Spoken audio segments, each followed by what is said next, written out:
দেশবাসী সকল যারা উপস্থিত এবং আজকে আমাদের মহান নেতা জাতির পিতা বঙ্গবন্ধু শেখ মুজিবুর রহমানের 106তম জন্মবার্ষিকী উপলক্ষে এই অনুষ্ঠানের আয়োজন করেছেন। সকলকে আন্তরিক ধন্যবাদ জানাই, শুভেচ্ছা জানাই।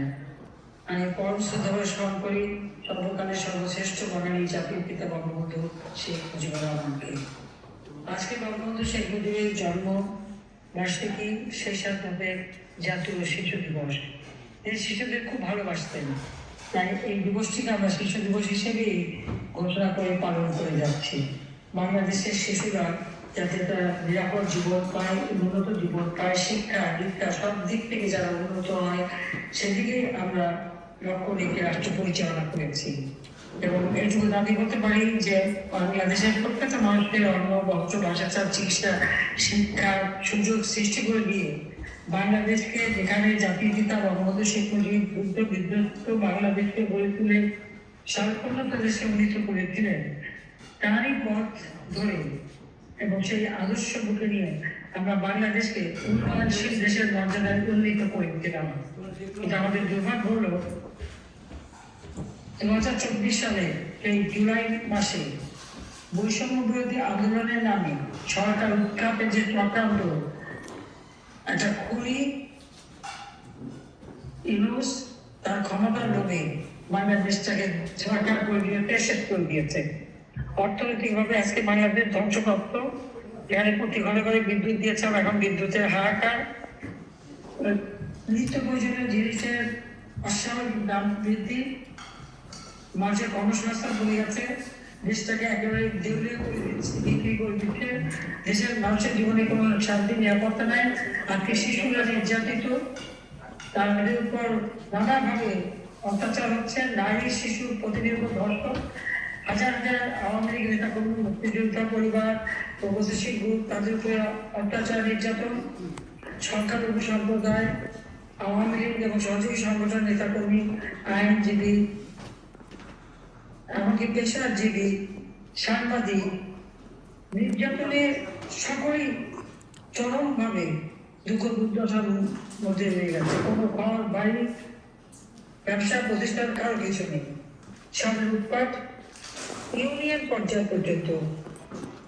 মানে ইউসিএর মেটিকুলার ডিজাইন এমন যে আমাদের ইউনিয়নের নেতাকর্মীরা, ওয়ার্ডের নেতাকর্মীরা তারাও রেহাই পাচ্ছে না এই অত্যাচারের হাত থেকে।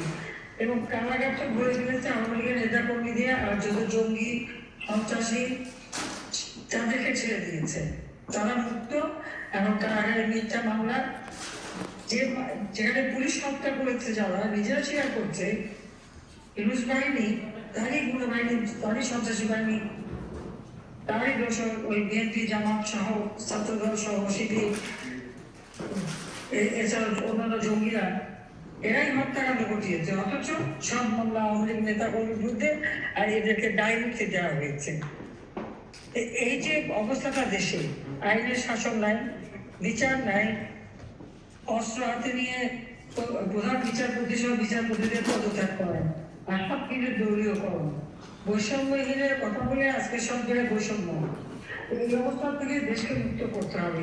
জাতির পিতার জন্মশতবার্ষিকী আসুন আমরা এই যে 106তম জন্মবার্ষিকী, এই 106তম জন্মবার্ষিকীটা আসুন আমরা সবাই প্রতিজ্ঞা করি যে বাংলাদেশকে আমরা এই দুঃশাসনের হাত থেকে মুক্ত করব, বাংলাদেশের মানুষের জীবন মান উন্নত করব, বাংলাদেশে আবার গণতন্ত্র প্রতিষ্ঠিত হবে এবং আমাদের সকল নেতা কর্মী যারা কারাগারে বন্দী তাদের মুক্তি দিতে হবে, মিথ্যা মামলা প্রত্যাহার করতে হবে। আর বাংলাদেশের পার্লামেন্ট যারা যুদ্ধ অপরাধী, যারা গণহত্যা পাকিস্তানি সেনাবাহিনীকে সহযোগিতা করেছে, যারা মা বোনদেরকে তুলে দিয়ে পাকিস্তানি সেনাদের ক্যাম্পে তুলে দিয়েছে, দিনের পর দিন আমাদের মেয়েরা ধর্ষিত হয়েছে, যারা গ্রামের পর গ্রাম জ্বালিয়ে করে ছাড়কার করেছে, কোটি কোটি মানুষের ঘর বাড়ি আগুন দিয়ে জ্বালিয়েছে, যাদের সাজা হয়েছে, আজকে তারা পার্লামেন্টে আবারও তাদের আরো বিরোধী এখন পার্লামেন্টে বসে আছে। এর মধ্যে রাখবো কোথায় আমরা? এই চক্রান্ত করে আজকে এই অবস্থা নিয়ে এসেছে। আমার এই মিথ্যা অপবাদ দেওয়া হয়, আমরা কি 1400 মানুষ হত্যা করেছি? আমি চ্যালেঞ্জ দিচ্ছি, এই 1400 মানুষের তালিকা দিক, আমি একটা মানুষ হত্যা করিনি। কারণ মানুষের উন্নয়নে কাজ করেছি, হত্যাগুলি তো করতে ইউনুসের ম্যাজিকুলার ডিজাইনের মাধ্যমে তার লোকেরা, ওই জামাত, শিবির, বিএনপি, ছাত্রদল, ওই জঙ্গি সংগঠন, এরা হত্যাকাণ্ড ঘটিয়েছে। এই জন্য তাদেরকে দায় মুক্তি দেওয়া হয়েছে, ইন্ডিয়ানিটি দেওয়া হয়েছে, তাদের বিচার পাওয়া যাবে না। আজকে পুলিশ হত্যার বিচার হবে না। আওয়ামী লীগ নেতা কর্মী সে 15 জুলাই থেকে যারা শহীদ হয়েছে তাদের কোনো বিচার হবে না। মুক্তিযোদ্ধারা তাদেরকে হত্যা করা হয়েছে তাদের বিচার হবে না। যারা অপরাধী তাদের দেওয়া হয়েছে দায় মুক্তি, আর যারা নিরপরাধ তাদের বিরুদ্ধে মিথ্যা মামলা দিয়ে সাজা দিয়ে সারা বিশ্বব্যাপী ইউনুস তারা এই ম্যাটেরিয়াল ডিজাইন এই অপপ্রচার চালাচ্ছে। 6,000 টাকা বেতনের একজন গ্রামীণ ব্যাংকের এমডির এত হাজার হাজার কোটি টাকা কোথা থেকে আসলো, আর কিভাবে সেই দেশটাকে ধ্বংস করে দিল। এই দেশ ধ্বংসের জন্য একদিন এদেরকে শাস্তি পেতেই হবে। কাজে যাদের ঘর বাড়ি জ্বালিয়েছে, পুড়িয়েছে বা বন্ধুর হত্যা করেছে, প্রত্যেকের মামলা করতে হবে। এবং আমরা আইনে বিশ্বাস করি, আইনের ব্যবস্থা নেওয়ার জন্য আমি আহ্বান জানাচ্ছি। আর সেই সাথে বাংলাদেশ যেন আবার আমরা রাহমুক্ত করে জাতির পিতা সকলের উন্নত সমৃদ্ধ সময় বাংলাদেশে আমরা বলতে পারি, তাদের অনেকে প্রতিজ্ঞা নেওয়ার জন্য আমি আহ্বান জানাচ্ছি। কেননা প্রতিকারী এই বাংলাদেশটা আমরা আমার গণতন্ত্র ফিরিয়ে এনে আর্থসামাজিক উন্নতি করে উন্নয়নশীল দেশের মর্যাদায় যেন উন্নীত করেছিলাম, এই উন্নয়নশীল দেশের মর্যাদা উন্নীত করে বাংলাদেশকে 2041 সালের মধ্যে স্মার্ট বাংলাদেশ হিসেবে আমরা গড়ে তুলব।